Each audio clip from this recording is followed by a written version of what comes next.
Hello, my name is Josh Streuli, and I am a student physical therapist at Regis University. As a class, we recently performed a study to determine the relationship of length tension and to identify limitations of muscles in the forearm due to active insufficiency, particularly during wrist flexion and extension.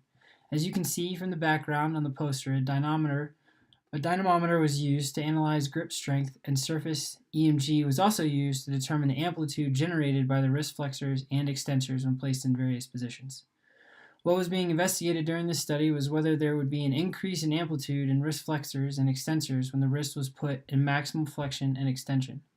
The subjects for this study were selected on a volunteer basis. There were 4 males and 4 females with an average age of 27 years old.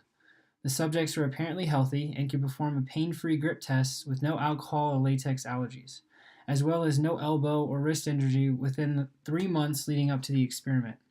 Due to the small sample size, it is important to note that it is difficult to generate the results of this study across a broad range of people.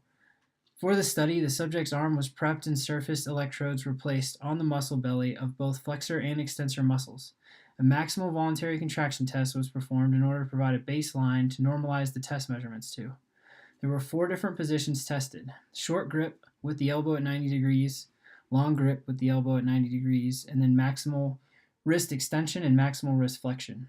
From the results, we were able to conclude that the greatest force produced on the dynamometer and greatest amplitude produced in both extensors and flexors was during the maximum voluntary contraction test when the muscles were at normal resting length. There was an exception of 108% of amplitude compared to the MVC test in the flexors during the short grip test, and this is most likely because the subject was in a more excited state during the dynamometer test, and therefore we did not obtain a true MVC.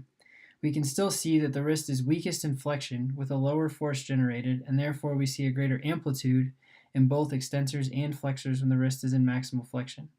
The increase in amplitude tells us there is an increase in recruitment when the wrist is in maximum flexion, and therefore supports the hypothesis because the EMG values were less than the MVC.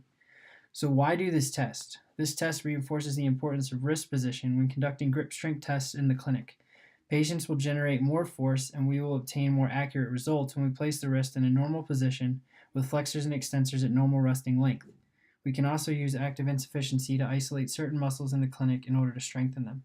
In conclusion, wrist flexors and extensors are weaker in flexion and extension, and therefore when we conduct testing, it is important to place the wrist in a position that puts the flexors and extensors at their normal resting length.